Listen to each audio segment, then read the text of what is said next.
Hi, it's Sandy Wyllie.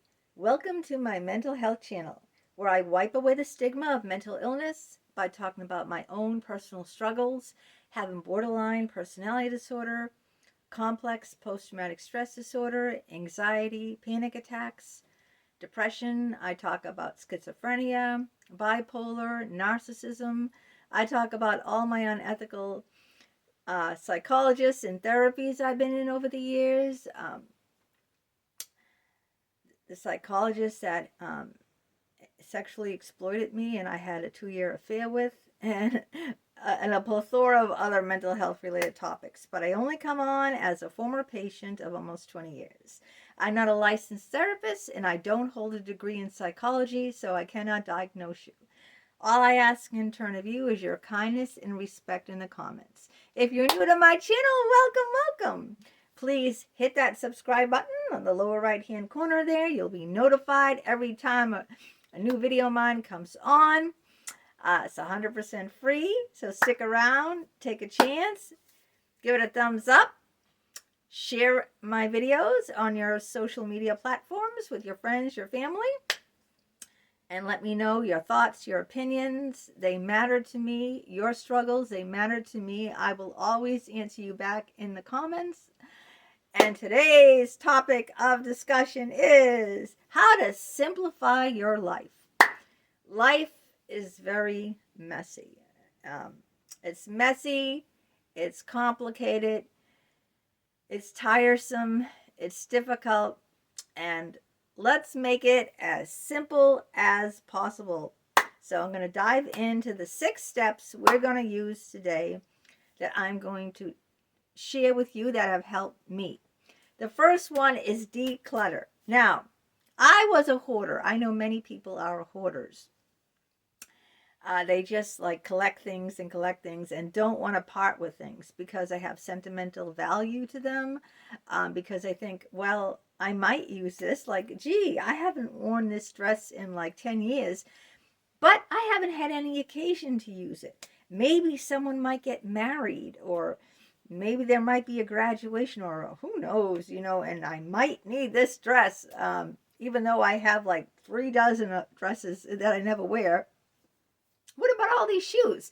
I used to love to wear cowboy shoes, all right? Cowboy boots, not shoes. Cowboy boots were my thing, and I had dozens and dozens of cowboy boots. And then I had all these gowns because I did my karaoke channel, and I had like, oh my God. I mean, there was a mountain in my closet. I have no closet space in this house. It's a 6-room ranch. It's a tiny, tiny ranch house I have, and there's no closet space. And the little closet space that I have to share with my husband.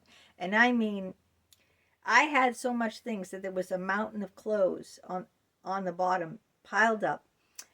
The clothes on the rod that were hung up, it was breaking the hangers because there was so much on them.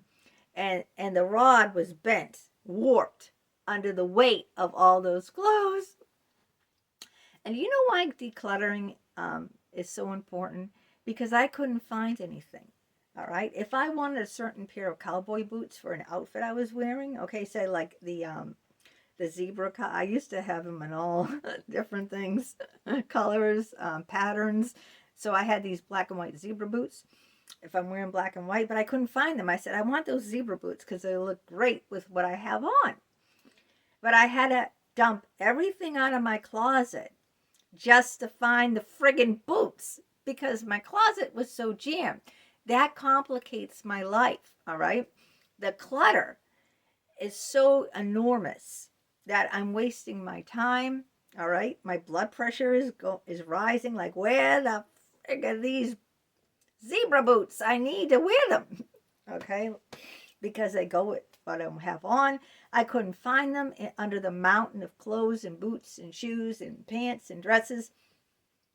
I couldn't find anything. I'd have to like toss everything out. My whole bedroom is cluttered just to find one item. That wastes time. Like I said, that aggravates me, the living hell out of me, gets my blood pressure through the roof. I'm swearing now. I'm cursing. My husband comes running. What's wrong? What's wrong? I can't find these friggin' zebra cowboy boots. Ask yourself, have you worn this item, whatever it is, in the last year? Or have you used this item in the last year? If you haven't used something in the last year or worn something in the last year, do you really need to hold on to it? It's going to simplify your life so much better if you get rid of it. I understand some things are sentimental, like you say, you keep your wedding gown because after all, you were married in that. Or, you keep a certain item, a purse or something because, it has sentimental value. And I get that. I respect that. I'm not telling you to get rid of those things that have sentimental meaning and value in your life. But the other things, really, when you look at that and you go, do I really, really need that? Do I really need 24 pair of boots or 24 shoes or whatever have you? And it's going to simplify my life and make it so much better if I get rid of some of the junk. Like the drawers, stuffed. How many people have stuffed drawers? I mean, I don't want to get rid of cards. Well, come on. You want to hold on to every single card. I have a certain box in my room my son bought me for Mother's Day, and I hold pictures and cards and letters from people that were very close to me from many, many years ago. But the box is about this big, and it's on a shelf. And everything else, just toss. All right, that's number 1.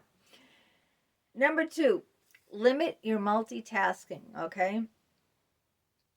If you do too much, like if you have too many pots on the stove, if you're like me, I end up burning everything. I burn the food, and not only do I burn the food, I burn the pan. So I have to throw away the pan, and then I don't even have dinner. Where the hell is dinner?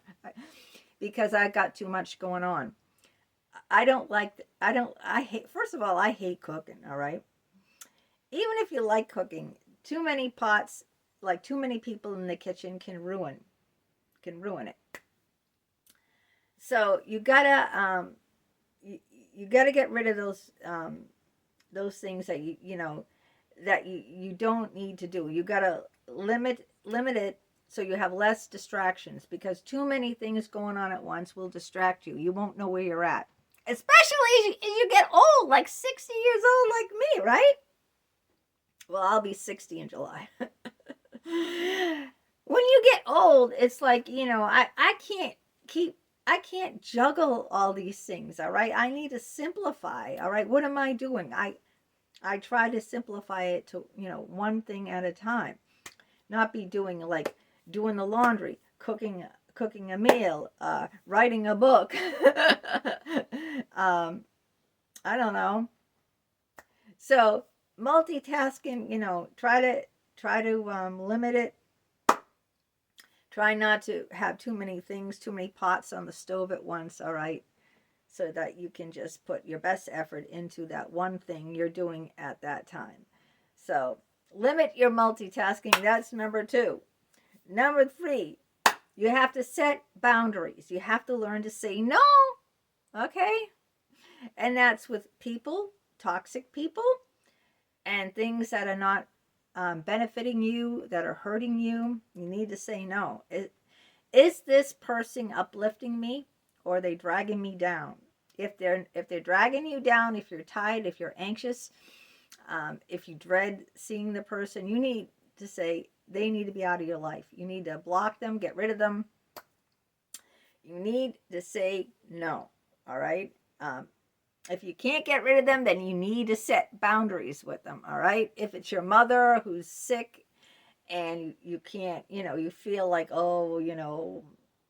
I can't say no to my mother, whatever. If you're in that situation, then you need to put a timer on it and say, I will only allow this much time to give. Otherwise, you're just sucking the life out of you. And if you're sucking the life out of you, you're not going to be a help to anyone, including your mother or your family member or whatever. Just like with my handicapped son, all right? I have a very severely invalid son who's in a residential place, who's going to be 30 years old. Can you believe it? I'm going to be 60 and he's going to be 30. And he's like a 2-year-old. He can't go to the bathroom. He can't wash himself. So I have to set boundaries, my time, with him, because I've become very, he's quite a handful. I mean, he was over Christmas Day, and it was like he was jumping from one thing to another thing. He was like you know, he was all over the place, and he's 6'2", 180 pounds, and it's like, I mean, he was, ooh, I was drinking a bottle of champagne. I drank the whole bottle plus vodka, because like, oh my God. It was a holiday, so we saw him for 4 hours. We only see him for 4 hours at a time on a holiday. But you had to set that boundary, because, I mean, he drives everyone nuts. You can't relax. You can't eat dinner. He'll take 2 bites and jump up from the table. Then he'll be wrecking something else in the house. And it's just never peaceful. It's never quiet. It's high octane stress when my son is home. Normally, we only see him for 2 hours, but the staff wants to have their holiday, because, everyone wants to have their holiday. So we see him double the time, but you have to set that limit. You have to have that firm limit, where this is it. We can't take, this is as much as we can do, and we can't do 1 ounce more than that. I mean, we're senior citizens, and he's like a handful. The people who take care of him are, and his residential place is like half our age. You know what I'm saying? So that's what you need to do. Set timers, set firm limits, set boundaries, say no, get rid of toxic people. All right, so that's the third thing. Let's see. The fourth thing would be to lower your social media. All right. Too much on the screen, too much on your Facebook. I'm guilty of that. Too much TV time, too much in front of a screen. It's very dangerous to be like a couch potato. Okay, you need to do something. You need to get outside in the fresh air. You need to do something physical. All right, moving your fingers. Well, I'm exercising my fingers, Sandy. See? That doesn't count. Okay, sorry. Exercising your fingers doesn't count. You need to get away. Push that aside, okay? Push it aside. The social media, on the phone, in front of a TV. You get what I'm saying, all right? You need to limit that. To simplify your life, you need to limit those things. You need to get outside, get some fresh air, do something, If the weather is bad outside, then I don't know, go to a mall, walk around a mall. There's mall walkers, people go to the mall to exercise early in the morning.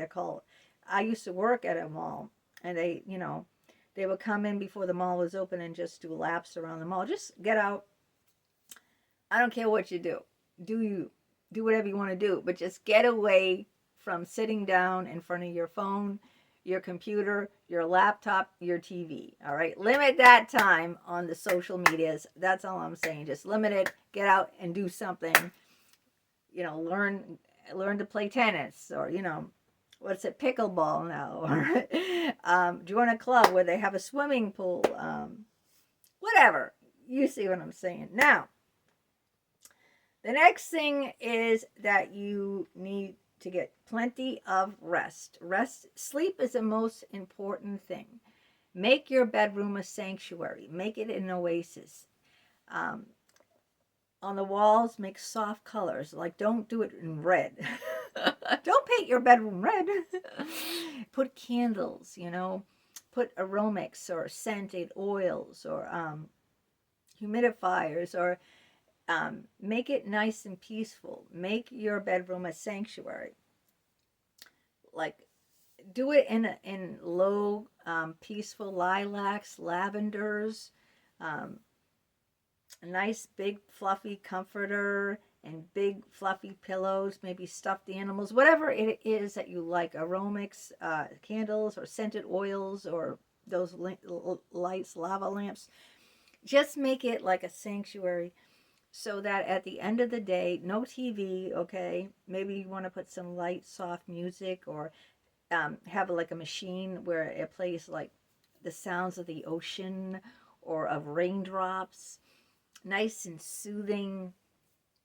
Make that your sanctuary, because you need a place to get away at the end of the day and have rest. And you'll only do it in something that you feel, really soothing and calming to you. So concentrate on making your bedroom that kind of oasis getaway where you can just lay back and unwind from all the day's stress. So I think that is number 5. And I think the last one, number 6, would be slow down. All right. You got to unplug.